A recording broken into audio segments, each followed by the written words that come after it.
¿Qué tal? Bueno, los felicito porque realmente un mundo nuevo, va diferente. Y le quería preguntar al doctor, ¿con qué frecuencia nosotros tendríamos que hacer una revisación para hacer prevención de este tipo de lesiones? ¿Con qué frecuencia? ¿Qué pregunta? Y sería como las propagandas que dicen visite al odontólogo. Es decir, y el odontólogo no lo mira mucho, ¿cierto? Visite al estomatólogo sería. Yo creo que con hacer una revisación anual es suficiente. Es decir, ahí detectaríamos cualquier manchita, queratosis. Es decir, ahora también tenemos agregadas otras lesiones que le llamamos microverrugosidad, microvegetación, porque vamos a la lesión de 1 milímetro cuadrado, 2 milímetros cuadrados. Si vamos a la lesión grande, esa la ve cualquiera. Es decir, la lesión pequeñita es la que no se ve habitualmente y termina después siendo una lesión grande. Y bueno. Así que habría que revisar, hacer una revisación exhaustiva todos los años. El doctor Tati sabe que el doctor Lanfranchi creó la campaña Sacarle la lengua al cáncer. No me acuerdo en qué año, pero ya tiene sus años. Y esa ahora se hace en el ámbito de capital y provincia los 5 de diciembre, que es el día del cáncer bucal. Así que por ahí uno podría aprovechar esa época para mandarlo al paciente a una revisación, que hay puntos de revisación en distintos lugares, y bueno, saber que una vez al año se revisa. Bien. Sí. Le quería preguntar si hay algún criterio de sospecha que estas lesiones puedan avanzar al cáncer o no sean vegetaciones o bajo grado nada más, y si hay algún tipo de historia natural en las lesiones bucales como hay en otras zonas genitales, algún tiempo que tarden en invadir o no. Lo que decía el doctor, justamente, en la boca no está esto solo, no está el HPV solo. Si el paciente tiene estas lesiones blancas por HPV, y si el paciente fuma, y por ahí fuma marihuana también, y por ahí toma alcohol, no solo social, sino que por ahí se pasa un poco más de lo social, ese paciente va acumulando factores de riesgo. Esas lesiones son las que avanzan más rápidamente.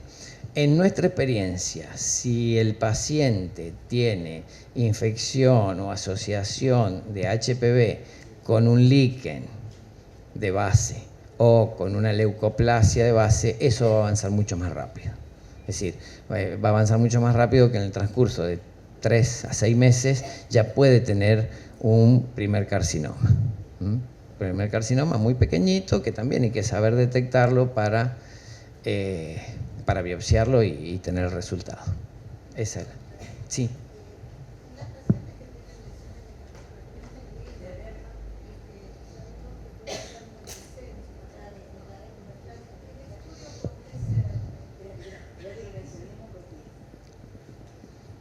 Realiza en cuello uterino para detección y tipificación. ¿Podría ser útil en estos lugares, en la cavidad oral, en la zona anal, todo eso? El mismo estudio que hacen, bueno, nosotros trabajamos con Manlab, con la doctora Gabriela García, un montón, y todo lo que era citología que nosotros obteníamos de la boca no tenía buenos resultados.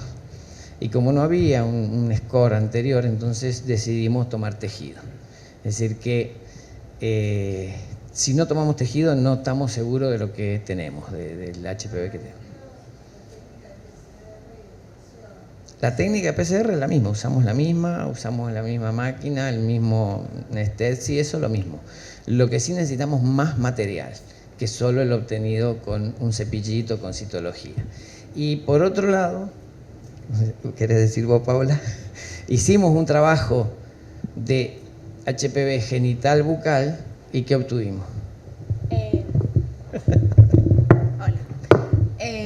El resultado que obtuvimos fue que todas las pacientes que tenían HPV genital, en realidad después no tenían HPV oral.